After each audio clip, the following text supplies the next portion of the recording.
Ukraina sedang terjerat dalam skandal korupsi besar yang sedang diselidiki oleh Biro Anti-Korupsinya, NABU, yang mengaitkan politisi berprofil tinggi dengan berbagai skema uang ilegal. Betapa kebetulan bahwa hal ini muncul sekarang, tepat ketika AS berusaha menekan Kiev agar menerima apa yang disebut Rencana Perdamaian 28 Poin versi Trump. Untuk membantu kita memahami hal ini, sekali lagi hadir Profesor Ivan Kachanovsky. Profesor Kachanovsky adalah seorang ilmuwan politik Ukraina-Kanada di Universitas Ottawa dan penulis buku The Maidan Massacre in Ukraine, The Mass Killing That Changed the World, serta yang terbaru, The Russia-Ukraine War and Its Origins. Kedua buku ini tersedia secara daring dan gratis. Mereka bersifat akses terbuka, jadi Anda dapat mengunduhnya. Tautannya akan tersedia di deskripsi di bawah ini. Namun sekarang, selamat datang, Profesor Kachanovsky. Ya, license dantinya. Terima kasih banyak sudah meluangkan waktu lagi.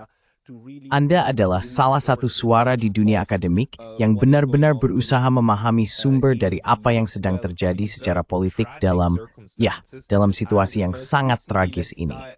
Baru-baru ini, mari kita mulai dengan NABU dan skandal korupsi ini. Maksud saya, Ukraina tidak bisa dibilang terkenal dengan upaya pemberantasan korupsinya, tetapi sekarang NABU menindak bahkan pejabat-pejabat senior. Ennilis Steptoe Postbook, Fuznis J. The Goy Brody, Tamev Warren FBI. Bisakah Anda memberi kami gambaran umum tentang apa yang terjadi dan apa hubungan AS dan NABU?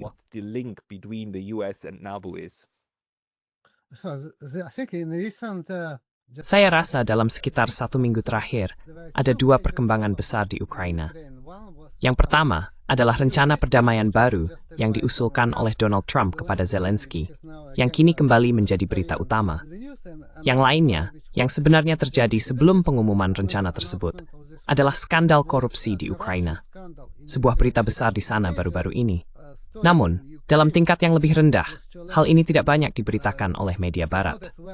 Dan hampir tidak ada reaksi dari pemerintah atau politisi Amerika.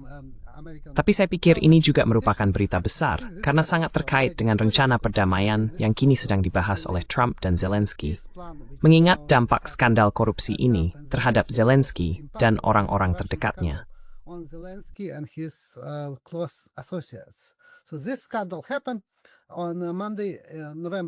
Jadi, skandal ini terjadi pada hari Senin, 11 November, ketika Biro Anti-Korupsi Nasional Ukraina, yang dikenal sebagai NABU, meluncurkan penyelidikan dan mengajukan tuntutan terhadap pejabat tinggi di Ukraina, orang-orang yang memiliki hubungan dekat dengan Zelensky.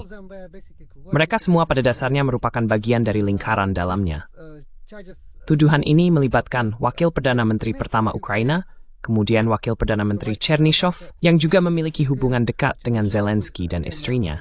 Ia adalah ayah baptis anak-anak mereka, sekaligus teman pribadi. Ada juga 2 anggota lain dari pemerintahan Ukraina yang terlibat dalam skandal tersebut, Menteri Kehakiman dan Menteri Energi. Mereka harus mengundurkan diri, atau lebih tepatnya, mereka sebenarnya tidak mengundurkan diri, tetapi diberhentikan oleh parlemen Ukraina. Namun sekali lagi, tidak ada konsekuensi serius setelahnya. But again, there is no serious consequences afterwards. And you have also business Dan ada juga para pebisnis yang sangat dekat dengan Zelensky sejak masa ketika ia belum menjadi presiden Ukraina. Salah satunya, yang mendirikan dan sebenarnya memiliki studio komedi Zelensky bernama Kvartal 95, yang pada dasarnya merupakan terjemahan dari bahasa Ukraina, adalah seorang pengusaha bernama Timur Minzhin. Ia tidak terlalu dikenal di Ukraina, tetapi ia sangat terkait dengan Zelensky karena hubungan bisnisnya dan juga karena semacam hubungan pribadi dengannya. Ada cerita bahwa Zelensky merayakan ulang tahunnya di sebuah ruangan di apartemen elit di Kiev yang dimiliki oleh orang ini. Dan ada juga hubungan lain yang sudah terjalin sejak masa ketika keduanya bekerja untuk oligarki Ukraina, Ihor Kolomoisky, yang kini berada di penjara.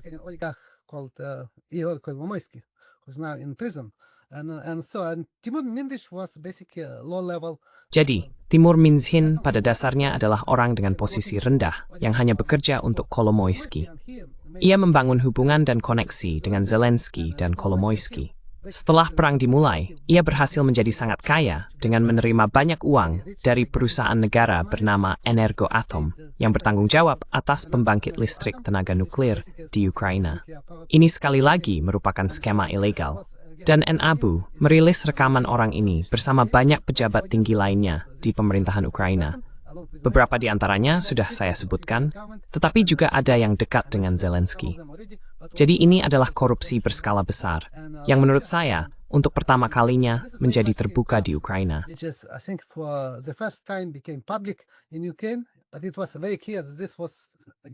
Namun sangat jelas bahwa ini sekali lagi bukan sekadar kecelakaan. Ini hanyalah puncak gunung es dari korupsi. Dan Zelensky, menurut saya, sangat terkait erat dengan korupsi ini.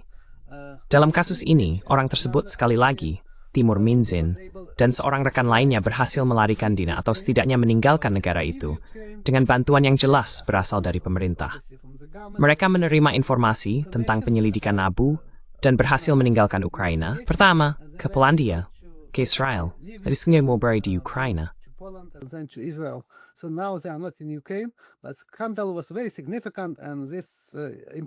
Namun, skandal itu sangat signifikan dan melibatkan tidak hanya seperti yang saya sebutkan, rekan-rekan dekat Zelensky, tetapi juga dirinya sendiri. Ada laporan bahwa rekaman-rekaman tersebut mencakup percakapan antara Zelensky dan Minzin di apartemennya, membicarakan orang-orang Ukraina dengan cara yang tidak terlalu baik, pada dasarnya tentang warga Ukraina biasa, dan juga tentang orang-orang lain yang terhubung dengan skandal itu, termasuk seseorang yang sangat penting bernama Yermak, yang menurut saya adalah orang paling berkuasa kedua di Ukraina dan padang bertindak sebagai presiden. Sementara Zelensky sering hanya membacakan pidatonya.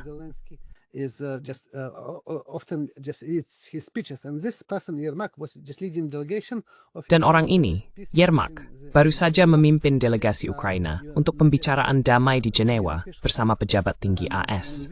Hal ini juga sangat penting, karena skandal korupsi ini telah membuat posisi dan kekuasaan Zelensky jauh lebih terbatas dibanding sebelumnya. Pada dasarnya, ia dulu seperti seorang diktator, dan tidak ada yang bisa menantangnya.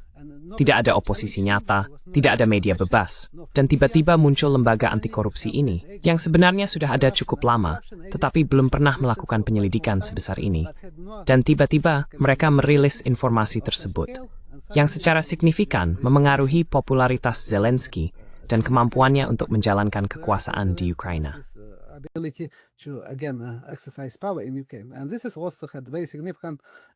Dan hal ini juga memiliki dampak yang sangat signifikan terhadap sikapnya terhadap perang di Ukraina. Karena ia kini pada dasarnya telah menerima kemungkinan untuk mencapai kesepakatan damai dengan Rusia, yang sebelumnya menurut saya tidak terlalu mungkin terjadi. Jadi saya pikir hal ini sangat erat kaitannya dengan upaya Trump saat ini untuk juga mencoba membuat Zelensky atau memaksanya menandatangani kesepakatan damai dengan Rusia. Iman Isma Mowoj Laiwe Severid Singh, dan saya serius juga. May I just ask, because, NABU has been... Boleh saya bertanya, karena seperti yang Anda tahu, NABU sudah pernah muncul di media sebelumnya sebagai sebuah institusi. Kalau saya tidak salah, sekitar bulan September atau Oktober, ketika Tuan Zelensky mencoba menindak NABU dan Biro Anti Korupsi. Benar begitu? Dan berusaha mengubahnya. Lalu tiba-tiba terjadi protes massal di jalan-jalan oleh LSM, bukan? Dan Anda juga telah meneliti LSM, terutama yang berkaitan dengan protes Maidan, bukan? Jadi hal itu tidak terjadi. Tuan Zelensky mundur dan berkata, "Saya tidak akan mengubah NABU." Dan sekarang, NABU sedang menindak lingkaran dalam Tuan Zelensky pada, waktu yang sangat tepat untuk memaksanya benar-benar menyerah. Sementara pada saat yang sama, tentu saja, kaum nasionalis sayap kanan pendukung Tuan Zelensky, yang sebelumnya telah mengancam nyawanya, berada di sisi lain. Maksud saya, bisakah Anda membicarakan hubungan antara NABU dan Amerika Serikat?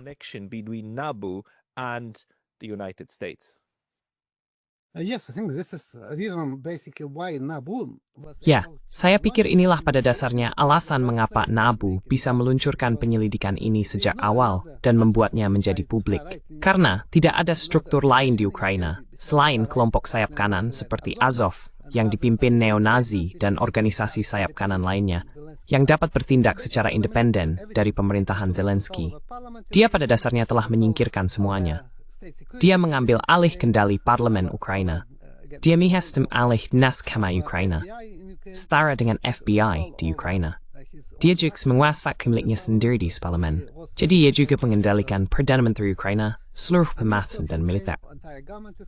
He controls also military. He issues order to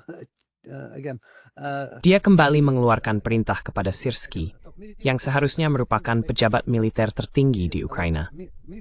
Pada dasarnya, Zelensky memberikan banyak perintah militer, khususnya agar pasukan Ukraina tidak mundur dari Pokrovsk dan wilayah Mirnohrad, yang kini pada dasarnya telah dikepung oleh pasukan Rusia. Telah terjadi kerugian besar di pihak tentara Ukraina yang terjebak di sana dalam waktu lama, dan sekarang tidak ada kemungkinan nyata bagi mereka untuk melarikan diri. Zelensky pada dasarnya melihat dirinya sebagai semacam diktator Ukraina, seseorang yang akan tetap berkuasa selama perang berlangsung. Karena alasan ini, ia berusaha memperpanjang perang dan menghindari membuat kesepakatan damai. Namun lembaga NABU bukanlah lembaga biasa di Ukraina. It's not just kind of any other agency in Ukraine. It was created, organized specifically with strong. Itu dibentuk dan diorganisir dengan pengaruh serta partisipasi kuat dari Amerika Serikat dan pemerintah Barat lainnya. Sejak saat itu, lembaga tersebut pada dasarnya dianggap di Ukraina sebagai badan yang mewakili kepentingan Amerika Serikat dan negara-negara Barat lainnya, termasuk yang berada di Uni Eropa. Jadi, lembaga itu dipandang sebagai alat Barat, khususnya Amerika Serikat, untuk mengendalikan dan memengaruhi politik Ukraina dengan menggunakan korupsi sebagai cara untuk melakukannya. Karena politik Ukraina, menurut saya, termasuk yang paling korup di dunia.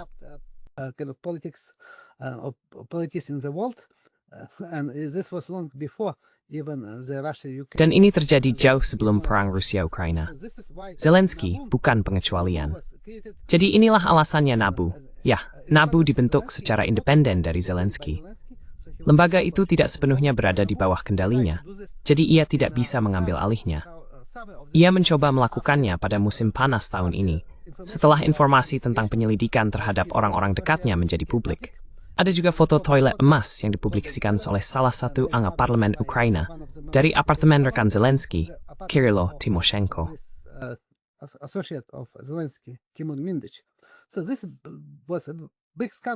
Jadi ini adalah skandal besar, dan Zelensky pada dasarnya mencoba mengambil alih kendali atas NABU dan lembaga terkait yang disebut SAP, yaitu Kantor Jaksa Khusus Anti Korupsi. Ia semacam mengeluarkan undang-undang baru secara tiba-tiba yang mencabut kewenangan ABU dan menempatkannya di bawah kendali Kantor Kejaksaan Agung Ukraina, yang pada dasarnya merupakan lembaga di bawah kendali Zelensky. Karena ia menguasai kantor Kejaksaan Agung. Zelensky percaya bahwa ini akan menjadi cepat untuk menyelesaikan masalah dan menyingkirkan pengaruh NABU. Tetapi, ia tampaknya tidak mempertimbangkan bahwa lembaga ini mendapat dukungan dari Amerika Serikat dan juga negara-negara Uni Eropa.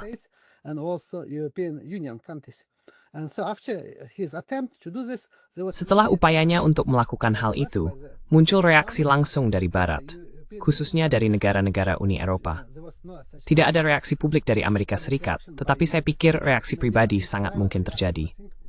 Ada juga protes terhadap Zelensky dan upayanya untuk mengambil alih kendali atas NABU.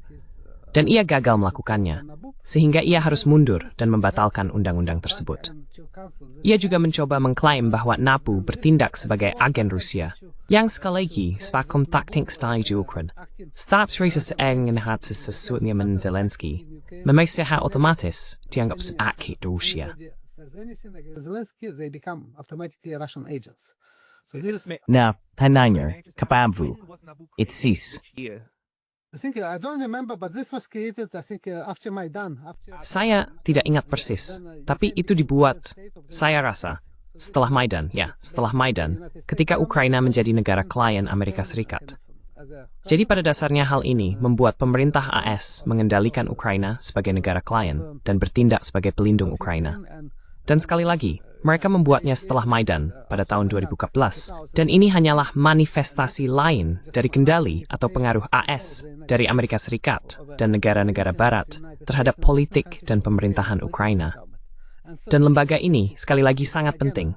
Ini hanyalah contoh bagaimana lembaga tersebut terhubung dengan AS. Ada seorang agen FBI yang ditempatkan secara permanen di lembaga ini. Who permanently stationed in this agency. And this was reported by Ukrainian media. Dan agen ini, seperti yang baru-baru ini dilaporkan oleh media Ukraina, orang dari FBI ini memiliki akses ke berbagai jenis penyelidikan oleh NABU. Jadi hal ini kembali menimbulkan pertanyaan tentang independensi sejati lembaga tersebut. Pada dasarnya, ada seorang pejabat FBI yang ditempatkan di sana dan memiliki akses ke semua penyelidikan ini. Yang berarti bahwa penyelidikan yang dipublikasikan terhadap rekan-rekan Zelensky tidak mungkin dilakukan tanpa persetujuan dari FBI atau pemerintah AS. Hal ini terjadi di bawah pemerintahan Trump, dan itulah sebabnya Zelensky tidak dapat mengambil kendali atas NABU. Kekuatannya berkurang, dan saya pikir hal ini membawa konsekuensi. Sekarang, ia harus berusaha menerima kesepakatan ini, yang awalnya dikeluarkan oleh Trump dalam bentuk 28 poin. Namun kini, Zelensky kembali berusaha mengubah kesepakatan tersebut agar lebih menguntungkan dirinya, yang menurut saya bisa membuatnya menjadi tidak praktis.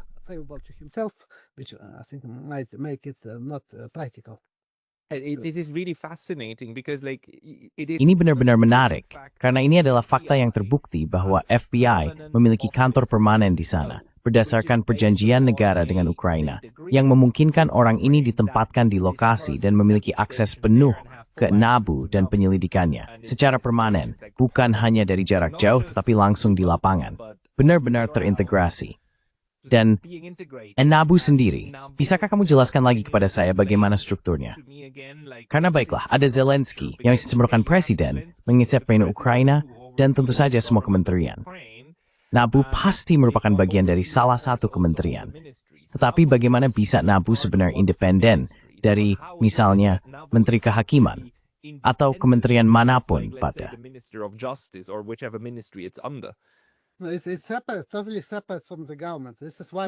Tidak, itu terpisah, benar-benar terpisah dari pemerintah.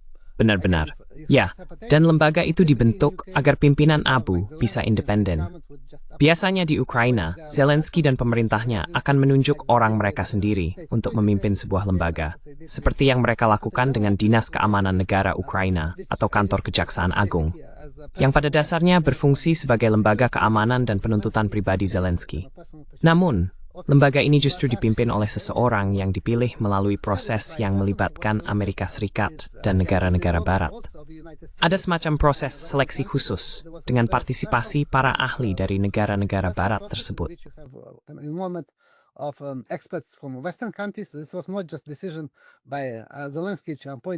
Ini bukan hanya keputusan Zelensky. Kepala NABU dan SAP, Kantor Kejaksaan Khusus Anti Korupsi, diangkat melalui proses independen tersebut. Jadi pada dasarnya, ia harus menerima bahwa ia tidak memiliki kendali atas lembaga ini. Ia sebenarnya hanya dapat menunjuk seorang wakil. Wakil itu adalah wakil kepala SAP, yaitu Kantor Kejaksaan Khusus Anti Korupsi, lembaga saudara dari NABU. Lembaga ini juga Kejaksaan Agung Ukraina dan tidak dikendalikan oleh Zelensky. Dan wakil kepala SAP ini, menurut laporan NABU dan media Ukraina, membocorkan informasi kepada Zelensky dan rekan-rekannya tentang penyelidikan ABU. Hal itu memungkinkan beberapa rekan Zelensky melarikan diri dari Ukraina sebelum mereka dapat ditangkap atau didakwa atas korupsi.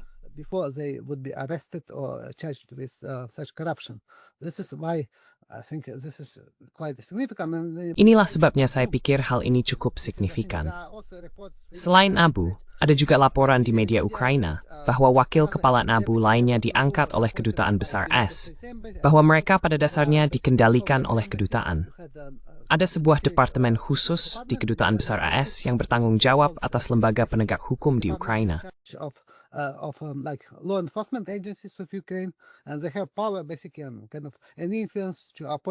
Dan mereka memiliki kekuasaan, pada dasarnya semacam pengaruh untuk menunjuk pejabat tinggi, khususnya di NABU. Dan inilah bagaimana lembaga ini dikendalikan oleh atau mewakili kepentingan pemerintah Amerika Serikat dan pemerintah Barat, dan tidak dikendalikan oleh Zelensky. Meskipun begitu, dia ingin melakukan hal ini, dan hanya beberapa hari yang lalu, ada publikasi di media Ukraina yang menyebutkan bahwa mitra dekat Zelensky lainnya, yang memimpin kantor presiden, Yermak Engin, Skrivny Minister Publik pada 11 November, menangkap Zelensky dan menuduh kepala NABU merakis kemesim negara. Head of NABU with state treason, basically. Again, working for Russians and Sekali lagi, bekerja untuk pihak Rusia, ia memberikan perintah kepada Kepala Dinas Keamanan Negara Ukraina, SBU, dan kepada Jaksa Agung Ukraina untuk menangkap orang ini, Kepala NABU, serta menahannya dan menuduhnya melakukan pengkhianatan terhadap negara. Sekali lagi, kepala faksi Zelensky di parlemen, karena para anggota parlemen menuntut penyelidikan atas skandal ini, menuntut pengunduran diri Yermak dari jabatannya, sebuah posisi yang sangat berpengaruh, meskipun tidak diatur dalam konstitusi. Jadi Yermak, yang pada dasarnya bertindak atas nama Zelensky, ingin menangkap dan menuntut kepala NABU. Tetapi ia tidak bisa melakukannya, karena kepala SBU dan Jaksa Agung Ukraina menolak. Dan hal ini bukan kebetulan, karena di masa lalu mereka bertindak berbeda. Mereka akan menangkap politisi papan atas di Ukraina. Mereka akan menuntut hampir siapapun. Jadi tidak ada masalah bagi mereka untuk melakukan hal itu. Namun sekarang, Isalavu, Thatu Minganiswismet Skets Double Armtemeriskat. who has very close ties to the United States, so you have basically even head of SBU. Jadi pada dasarnya, bahkan kepala SBU, Dinas Keamanan Negara Ukraina, dan juga kepala kantor Kejaksaan Agung, yaitu Jaksa Agung Ukraina, tidak mampu atau tidak mau bertindak atas nama Zelensky, meskipun mereka telah melakukannya berkali-kali sebelumnya terhadap politisi dan pejabat pemerintah lainnya. Politicians and government officials. So this is a very, very significant power. Jadi ini adalah perebutan kekuasaan yang sangat signifikan, bukan? Di tingkat tertinggi, lembaga-lembaga yang benar-benar memegang kekuasaan nyata di Ukraina. Beberapa di antaranya setia, atau dulunya setia, kepada Tuan Zelensky, dan beberapa lainnya sekarang setia kepada atau takut pada NABU. Dan saya hanya perlu memperjelas lagi, NABU, negara Ukraina tentu saja di puncaknya, yang paling tinggi adalah konstitusi Ukraina, bukan? Dan konstitusi itu menetapkan kekuasaan pemerintahan, eksekutif, kemudian kekuasaan legislatif dari parlemen dan yudikatif. Cabang-cabang itu biasanya terpisah. Sekarang tentu saja, secara politik, Anda bisa menciptakan keterkaitan di antara mereka. Tapi NABU, apakah NABU bagian dari Ukraina? Apakah NABU dibentuk oleh lembaga legislatif? Apakah NABU berada di bawah cabang legislatif? Atau apakah NABU sekarang bahkan menjadi bagian dari cabang terpisah dalam konstitusi? Di mana sih se-NHU pusum di bawah konstitusi? Where is NABU legally speaking under the constitution? No, I think when you hear in constitution. Saya pikir ketika konstitusi Ukraina diadopsi pada tahun 1996, NABU belum ada. NABU tidak tercantum dalam konstitusi. Dan saya rasa tidak ada amandemen konstitusi mengenai NABU atau lembaga terkait yang disebut SAPE. Saya kira itulah sebabnya mereka cukup unik di dunia, karena saya tidak tahu banyak negara lain. Mungkin ada sesuatu di Rumania yang serupa, tetapi saya tidak tahu ada lembaga seperti itu. Misalnya di Kanada atau Amerika Serikat, atau di negara-negara barat lainnya. Mereka pada dasarnya tidak akan menerima hal seperti ini karena dianggap inkonstitusional. Dan hal ini sekali lagi menunjukkan bahwa Ukraina bukanlah negara yang sepenuhnya berdaulat, seperti yang sering digambarkan oleh media dan politisi barat. By the Western media and politicians, this is actually you have strong influence by such agencies. Ini berarti Anda sebenarnya memiliki pengaruh kuat dari lembaga-lembaga yang bukan bagian dari sistem konstitusional Ukraina. Mereka pada dasarnya terpisah, dan mereka dipengaruhi serta didukung oleh Amerika Serikat dan negara-negara barat lainnya. Dan meskipun, sekali lagi, dalam konstitusi Ukraina terdapat gagasan tentang peradilan yang independen dan sebagainya, kenyataannya tidak berjalan seperti itu. Lembaga peradilan di Ukraina sepenuhnya dikendalikan oleh Zelensky. Amarach Molit says Bropa. With exception of NABU and SAP. So this is again, he can issue orders to. Jadi, ini sekali lagi menunjukkan bahwa didapat memberikan perintah kepada para hakim tentang jenis keputusan yang harus dibuat. Dan seperti yang saya sebutkan, dia juga memberikan perintah kepada kepala SBU dan kepala kantor Kejaksaan Agung Ukraina tentang siapa yang harus dituntut dan dengan tuduhan apa. Jadi dia memiliki kekuasaan untuk melakukan hal ini, dan konstitusi sama sekali diabaikan. Ban Zelensky menyatakan pada awal invasi Rusia bahwa konstitusi tidak berlaku di Ukraina. Jadi pada dasarnya, semasa konstitusi saat ini tidak aktif. Where is Nabu getting Dari mana Nabu mendapatkan dananya? Apakah parlemen? Apakah ada pos anggaran terpisah dalam anggaran yang disahkan oleh parlemen, yang kemudian dialokasikan untuk Nabu? that thing goes to Nabu? I'm not sure about Sekali lagi, saya tidak yakin tentang uangnya, tepatnya dari mana sumber pendanaannya. Tetapi saya berasumsi ada banyak lembaga barat, seperti USAID misalnya, dan lembaga serupa di Uni Eropa, yang memberikan dana, pada dasarnya hibah dan bentuk pendanaan lainnya kepada Nabu. Setelah Maidan, ada pendanaan terbuka untuk kantor Kejaksaan Agung Ukraina oleh Amerika Serikat dan secara khusus oleh Kedutaan Besar AS. Jadi pada dasarnya, kantor Kejaksaan Agung Ukraina didanai oleh pemerintah AS dan Kedutaan Besar AS. Anda juga memiliki Kepolisian Nasional Ukraina yang dibentuk dan didanai dengan keterlibatan Amerika Serikat dan negara-negara lainnya. with involvement of the United States and other Western countries. So this is all basically agencies in Ukraine. Jadi, ini pada dasarnya adalah lembaga-lembaga di Ukraina. Bahkan ada sebuah publikasi di New York Times baru-baru ini yang menyebutkan bahwa Dinas Keamanan Negara Ukraina, SBU, dan Badan Intelijen Militer Ukraina juga, dalam beberapa bagian, dibentuk dari nol, beberapa bagian atau cabangnya, oleh Badan Intelijen Amerika Serikat dan Inggris. Jadi sekali lagi, ada pengaruh yang sangat kuat dari Amerika Serikat dan negara-negara barat lainnya terhadap lembaga-lembaga ini. Saya juga sangat yakin sepenuhnya steady pasti, tapi saya pikir sangat mungkin, hampir pasti, bahwa mereka menatami tenanan dari tiga negara Arab. Western kind of countries, Western states. It's just fascinating because it's such. Ini benar-benar menarik, karena ini seperti pelajaran tentang perebutan kekuasaan kolonial, atau lebih tepatnya neokolonial, di era modern. Artinya, pada dasarnya, di satu sisi kita memiliki ruang LSM di Ukraina, yang digunakan dengan pendanaan dari AS untuk memulai dorongan populer tertentu untuk berbagai tujuan. Dan di sisi lain, kita memiliki Biro Anti Korupsi, yang sepenuhnya merupakan anak perusahaan milik Amerika Serikat, yang bertindak seperti gilotin terhadap para pejabat yang ditunjuk, bukan? Siapapun yang masuk tahu bahwa jika mereka terlalu jauh keluar dari garis, gilotin itu akan jatuh menimpa mereka, dan orang lain akan menggantikan posisi tersebut. Dan hal itu tidak bisa dihindari, karena korupsi sudah tertanam dalam sistem politik. Jadi siapapun yang mengendalikan Biro Anti Korupsi, mengendalikan gilotin keras, yang memastikan bahwa, kamu tahu, pejabat yang bertindak di luar batas bisa diganti. Ini sungguh menarik. Yes, and this is why it shows the power of Western countries. Ya, dan inilah sebabnya hal ini menunjukkan kekuatan negara-negara barat, khususnya Amerika Serikat, atas politik dan keputusan Ukraina. Dan ini bukan kebetulan. Inilah yang saya jelaskan dalam buku saya, yang baru saja diterbitkan, tentang Perang Rusia-Ukraina, dan asal-usulnya, dan masih tersedia secara akses terbuka. Jadi sekali lagi, saya pikir ini juga sangat penting karena, selain lembaga-lembaga seperti NABU, ada LSM anti korupsi, yang pada dasarnya dikendalikan dan didanai oleh Amerika Serikat, melalui USAID, lembaga-lembaga lain, dan Kedutaan Besar AS. Mereka sangat terhubung erat dengan Amerika Serikat dan sering bertindak atas namanya dalam mengungkap korupsi di dalam pemerintahan Zelensky.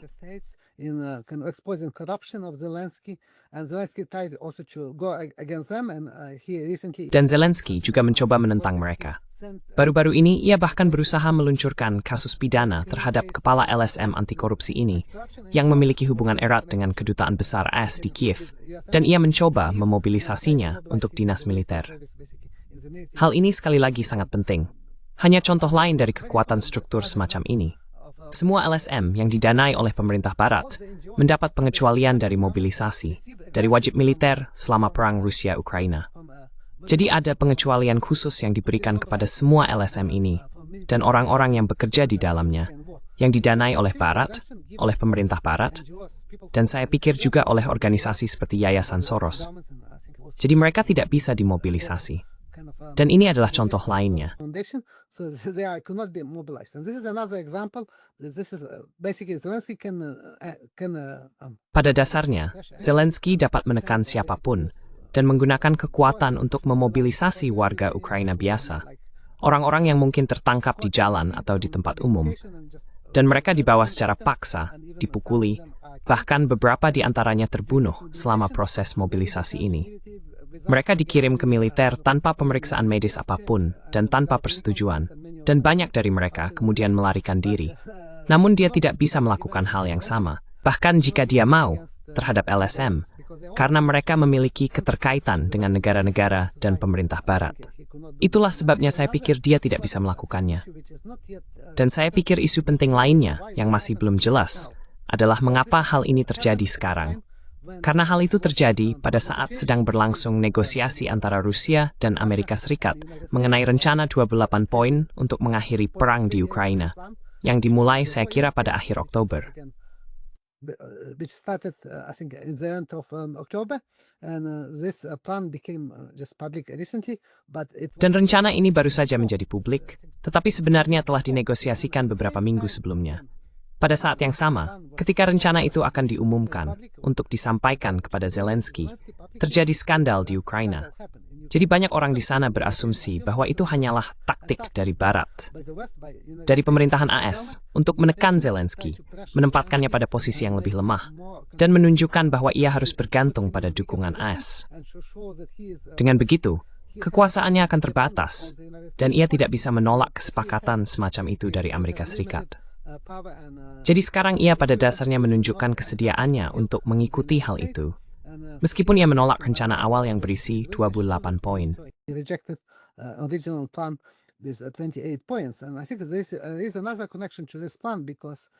Dan saya pikir ada kaitan lain dengan rencana ini, karena menurut laporan media di Barat, khususnya dari pejabat lain, Klaus Cheslansky atau Ustam Umerov, dia sebenarnya adalah Kepala Dewan Keamanan dan Pertahanan Nasional Ukraina, serta mantan Menteri Pertahanan.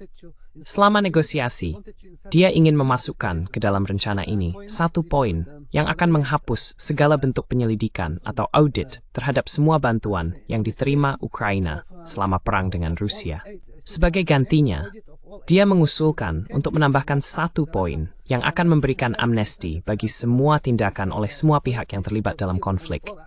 Yang berarti amnesti bagi Zelensky dan rekan-rekannya atas semua keputusan dan kasus korupsi yang telah diungkap oleh NABU.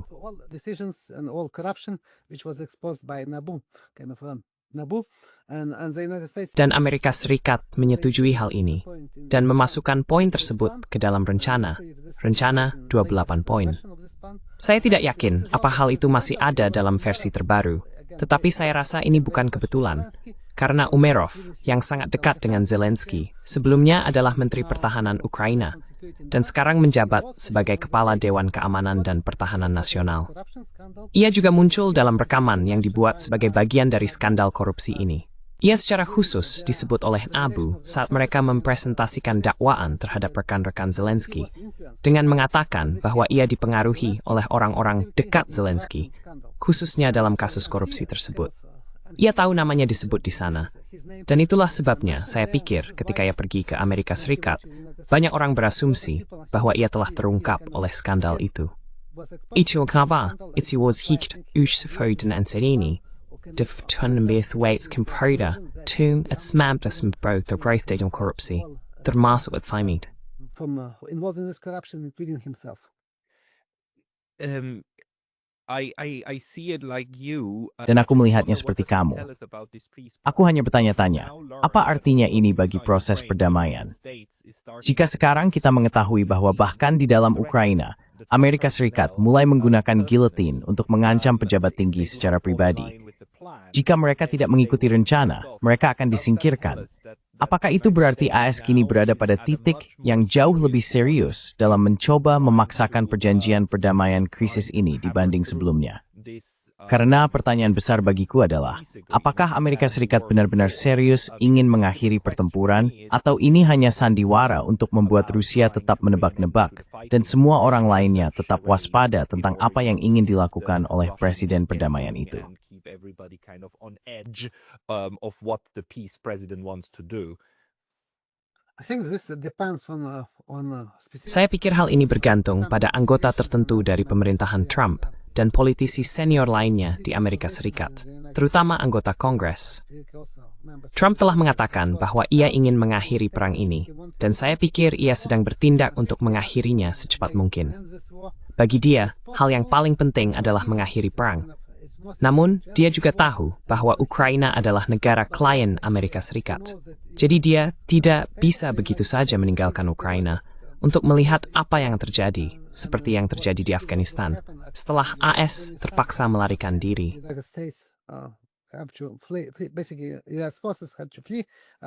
Pada dasarnya, pasukan AS harus melarikan diri dari Afghanistan setelah Taliban mengambil alih, dan sebelumnya telah ada perjanjian yang ditandatangani. Jadi dia ingin melindungi dan tetap mempertahankan Ukraina sebagai negara klien Amerika Serikat setelah perang berakhir, tetapi juga ingin mencapai kesepakatan dan mengakhiri perang tersebut.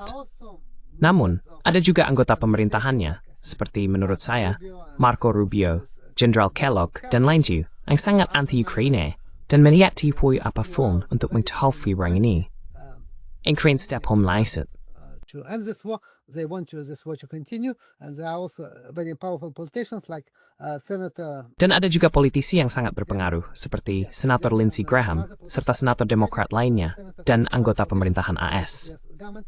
Banyak media arus utama di AS, dan bahkan Uni Eropa secara keseluruhan, kepemimpinan UE serta para pemimpin Prancis, Jerman, Italia, Inggris, Finlandia, Swedia, dan sebagainya. Mereka juga ingin perang ini terus berlanjut.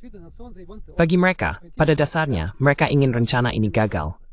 Mereka menentang rencana Trump ini, yang awalnya memiliki 28 poin. Sekarang mereka ingin membuat rencana ini, bisa dibilang, diubah. Dan saya pikir mereka telah berhasil sejauh ini, setelah melalui negosiasi. Rencana tersebut kini pada dasarnya telah menghapus semua ketentuan penting yang krusial bagi posisi Rusia, seperti keanggotaan Ukraina di luar NATO, tidak adanya pasukan militer Barat, pembatasan terhadap militer Ukraina, penarikan dari bagian Donbas yang dikendalikan oleh pemerintah Ukraina, setiap hak hidup tak hari dari Rusia, di wilayah Rusia de facto. Which are occupied by Russia as a Russian de facto. So now this agreement and also other. Jadi sekarang perjanjian ini serta ketentuan lain tentang bahasa Rusia, Gereja Ortodoks Ukraina, dan ideologi Nazi, saya pikir ketentuan-ketentuan itu telah dihapus dalam versi terbaru dari rencana tersebut. Setelah dilakukan perubahan, menyusul pembicaraan dengan Zelensky, para wakilnya, Uni Eropa, dan para pemimpin Eropa lainnya. Jadi karena alasan ini, saya tidak berpikir rencana ini akan berhasil sekarang. Karena Rusia hampir, pada dasarnya 100%, tua demai besar kamba, atom marginali dengan ketentuan seperti itu. Would not accept this plan with such provisions. So this means now again this. Jadi ini berarti sekarang, sekali lagi, pilihan semacam ini bagi Trump akan lebih mudah untuk mencoba menggunakan pengaruhnya terhadap Zelensky, khususnya melalui NABU, yang menurut saya hanyalah salah satu contoh dari bentuk pengaruh tersebut. Namun, tidak secara terbuka, karena baik Trump maupun anggota lain dari pemerintahannya belum pernah menyebutkan skandal ini secara publik.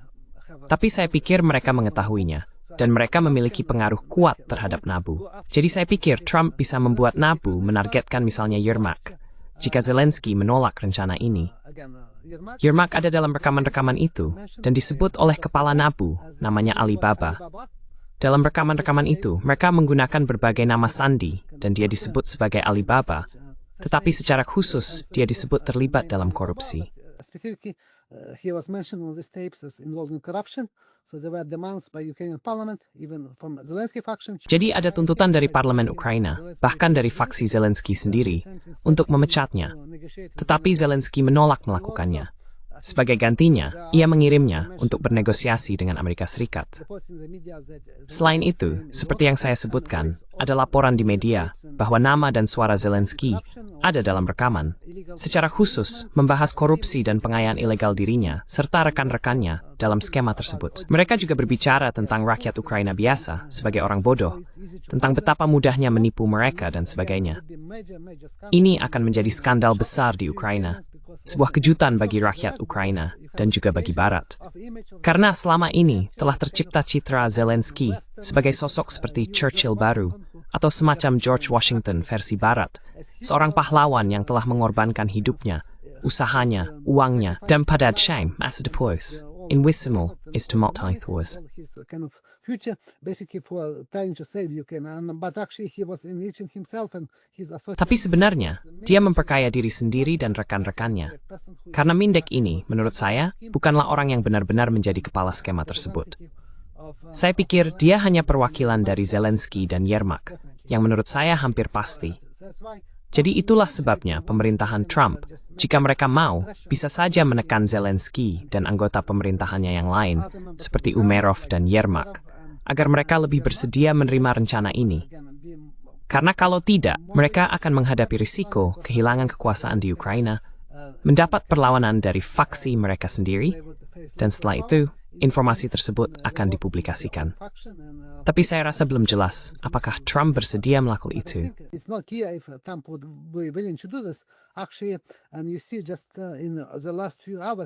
Sebenarnya, hanya dalam beberapa jam terakhir, rekaman lain telah dipublikasikan di Amerika Serikat.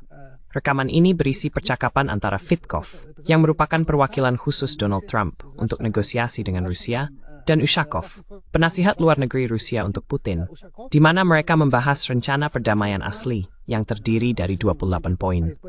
Rekaman lain dirilis dalam bentuk transkrip oleh Bloomberg. Itu adalah panggilan telepon antara Kirill Mityaev, perwakilan Putin, yang mengunjungi Amerika Serikat untuk membahas rencana tersebut, dan Ushakov lagi, juga tentang rencana ini. Jadi ini sebenarnya merupakan contoh menurut saya dari intelijen AS yang sangat mungkin mencoba menggunakan pengaruh untuk menghentikan rencana tersebut dan untuk mencegah Donald Trump melaksanakannya dengan menggunakan semacam kompromat seperti ini.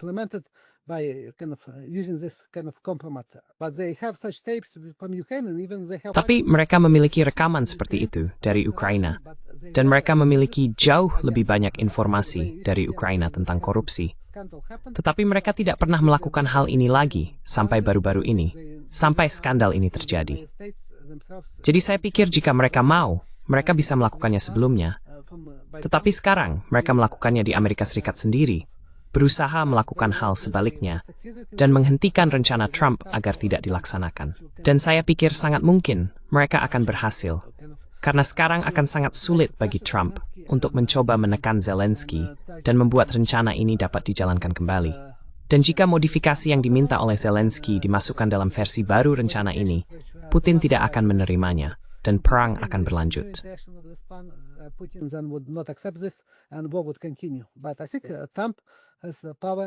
Tapi saya pikir Trump memiliki kekuatan dan pengaruh di Ukraina untuk mencoba mencapai hal ini. Saya menyebutkannya dalam buku saya. Skenario paling realistis tentang bagaimana perang ini bisa berakhir lebih cepat adalah jika Amerika Serikat menggunakan pengaruhnya terhadap pemerintah Ukraina dan Zelensky, dan pada dasarnya memaksa mereka untuk mengakhiri perang dengan membuat kesepakatan damai. Hal itu sebenarnya akan menjadi kepentingan Ukraina, karena tidak ada kemungkinan nyata bagi Ukraina untuk mengalahkan Rusia. Semakin lama perang berlanjut, semakin banyak korban yang akan jatuh, dan semakin besar kehancuran yang akan dialami Ukraina. Kesepakatan damai di masa depan kemungkinan akan jauh lebih merugikan bagi Ukraina dibandingkan dengan syarat-syarat kesepakatan saat ini. Hal yang sama terjadi dengan kesepakatan damai Istanbul pada tahun 2022.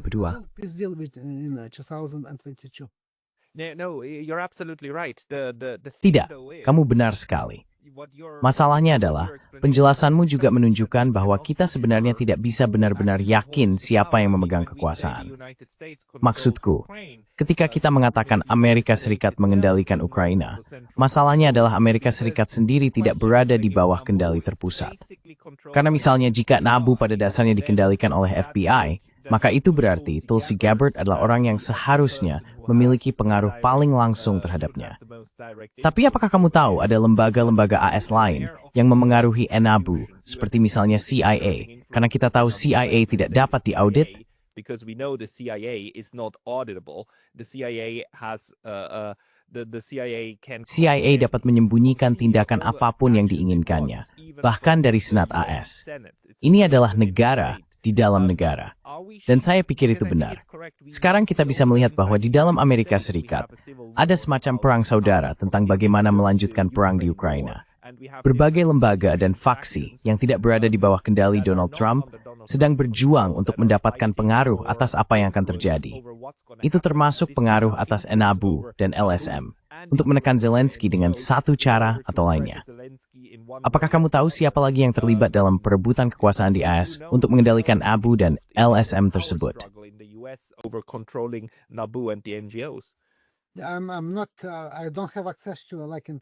Saya tidak memiliki akses ke informasi intelijen, jadi saya tidak tahu tentang peran intelijen AS. Namun saya pikir ada beberapa informasi penting yang dipublikasikan di media Ukraina. Bahwa kedutaan besar AS memiliki pengaruh kuat terhadap ABU dan lembaga-lembaga anti korupsi lainnya. Ini pada dasarnya adalah Departemen Luar Negeri yang dikendalikan oleh Marco Rubio, yang sebenarnya terlibat dalam negosiasi. Ia lebih sejalan dengan kaum neokonservatif dan dengan orang-orang yang tidak menginginkan kesepakatan damai dengan syarat yang realistis. Dalam praktiknya, saya pikir tindakannya selama negosiasi di Jenewa menyebabkan banyak perubahan yang membuat rencana tersebut, sebagaimana adanya sekarang, menjadi kurang realistis.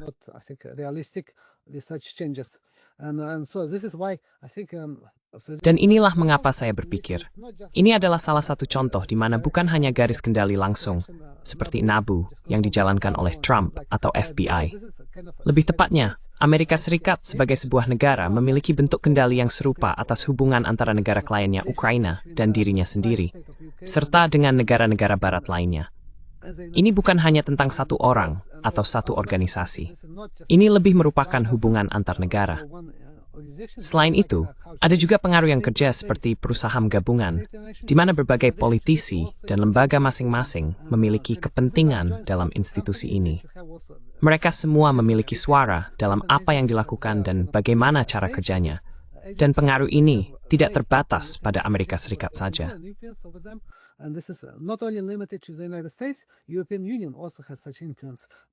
Uni Eropa juga memiliki pengaruh seperti itu, tetapi tidak sebesar Amerika Serikat. Ada laporan di media Ukraina bahwa setelah skandal ini menjadi publik, seorang perwakilan Uni Eropa di Ukraina bertemu dengan kepala NABU dan memintanya untuk tidak merilis informasi lebih lanjut tentang skandal tersebut, untuk menghindari keterlibatan politisi dan pejabat lain di Ukraina.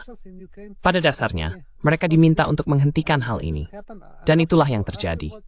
Setelah hari itu, tidak ada lagi pengungkapan baru dari NABU, meskipun para jurnalis media Ukraina mengatakan ada banyak politisi senior lain yang terlibat, seperti yang telah saya sebutkan. Dan sebagai tambahan, salah satu tokoh kunci di Ukraina, Yermak, yang merupakan mitra dekat Zelensky dan pernah bekerja dengannya sebelum perang di industri hiburan, juga dilaporkan terlibat dalam kasus korupsi ini.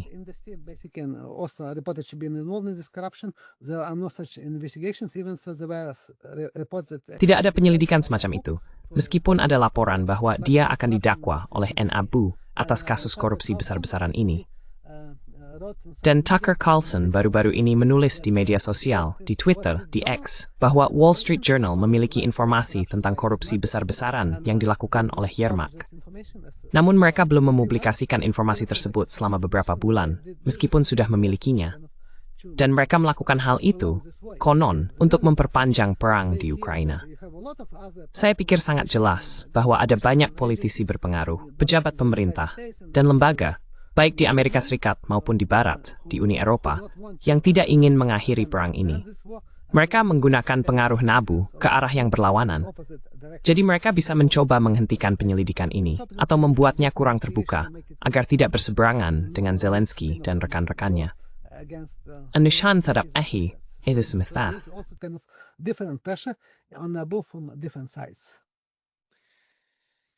that just makes the whole situation. Hal itu justru membuat seluruh situasi menjadi semakin rumit, karena kekuasaan untuk mengambil keputusan tidak berada di tangan para politisi, baik di Kiev maupun di Washington. Kekuasaan itu juga berada di tangan organisasi berkepentingan khusus. Mungkin inilah salah satu alasan mengapa Donald Trump melakukan begitu banyak diplomasi ini secara terbuka di depan publik. Karena perlu menciptakan agar lembaga-lembaga tersebut sejalan dengan rencana yang telah diumumkan.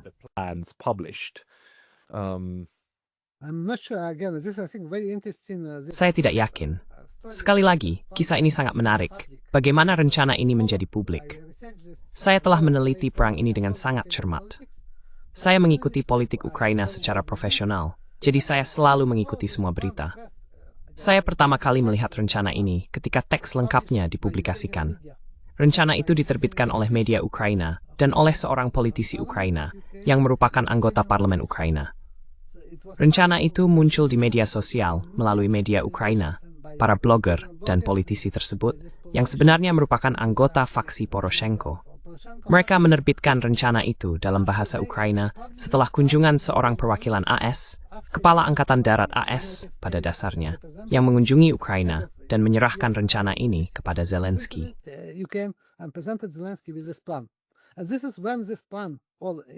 Dan saat itulah, teks lengkap dari rencana tersebut menjadi publik.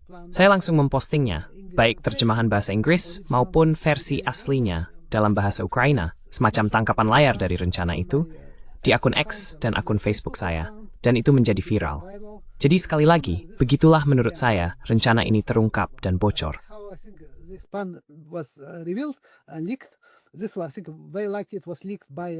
Saya pikir sangat mungkin kebocoran itu dilakukan oleh orang-orang di dalam pemerintahan Zelensky, administrasinya sendiri, secara khusus untuk mencoba menggagalkan rencana tersebut, karena mereka tidak menyukai ketentuannya. Itulah sebabnya mereka ingin kembali menggunakan media, seperti yang mereka lakukan sebelumnya, bersama dengan politisi Barat dan pejabat Uni Eropa untuk menentangnya. Dan saya pikir mereka cukup berhasil, karena banyak politisi dan media di Uni Eropa segera menyebut rencana itu sebagai bentuk kapitulasi, penyerahan diri Ukraina, dan sebagainya. Padahal sebenarnya tidak demikian. Ini agak mirip dengan peristiwa Munich, dan hal itu menarik untuk dilihat. Karena secara realistis, saya pikir rencana ini adalah sesuatu yang tidak akan bisa Ukraina dapatkan versi yang lebih baik di masa depan. Jika Ukraina menolak rencana seperti ini, Kenshermchenton di masa depan akan berada dalam kondisi yang jauh lebih buruk bagi Ukraina. Dan jika Ukraina mencoba mengubah rencana ini yang mereka lakukan sekarang, Rusia tidak akan menerimanya.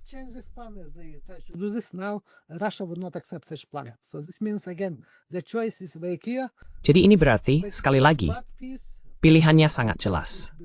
Pada dasarnya, ini adalah perdamaian yang buruk dengan syarat yang sebagian besar ditentukan oleh Rusia. Karena mereka sedang memenangkan perang ini. Atau sekali lagi, kemungkinan terjadinya penyerahan. Penyerahan yang sesungguhnya, kekalahan Ukraina jika perang ini berlanjut, atau bahkan syarat yang lebih buruk, yang sekali lagi dapat menyebabkan semacam, kekalahan Ukraina, hilangnya moral, dan kondisi yang lebih buruk bagi Ukraina. Dengan lebih banyak nyawa yang hilang. Seperti yang sudah terjadi dengan kesepakatan damai Istanbul yang diblokir oleh negara-negara Barat. Dan saya pikir sekarang, kita kembali melihat upaya serupa dari pihak Barat untuk mencoba memblokir kesepakatan damai baru ini. Kemungkinan adanya kesepakatan damai yang realistis. Sebaliknya, mereka kembali mencoba menjual ilusi bahwa Ukraina dapat melanjutkan perang ini melawan Rusia dan menang Rusia towards Bekai dan bukan mengkuthhan serta mencapai kesepakatan damai masa berusul pada surat Amerika Serikat dan Ukraina trace realis.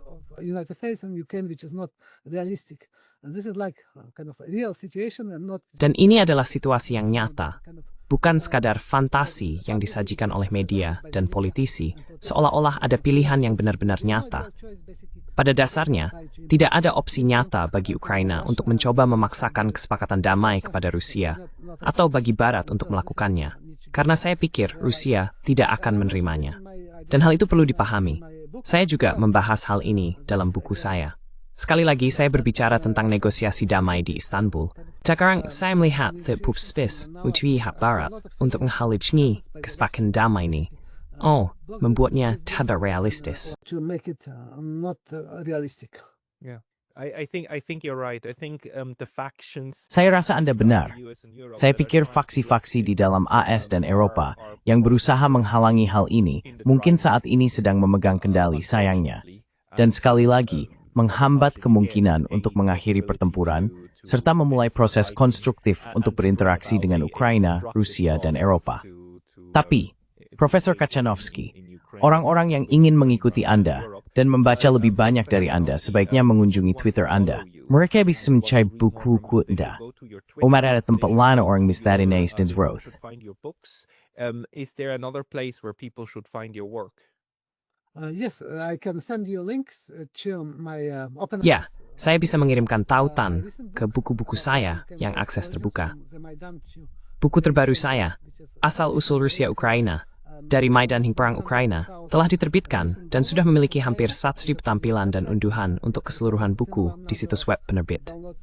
Jumlah unduhan dan tampilan untuk setiap bab juga hampir sama. Semuanya gratis, berkat pendanaan bersama.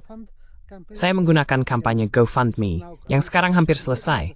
Hanya tersisa beberapa ratus dolar untuk kampanye ini. Kalau tidak, hal ini akan sangat sulit dilakukan karena pemadaman media. Saya memutuskan untuk membuat buku ini dapat diakses publik, gratis untuk dibaca siapapun. Sudah ada terjemahan bahasa Jerman dari buku ini, dan terjemahan lain sedang dalam proses.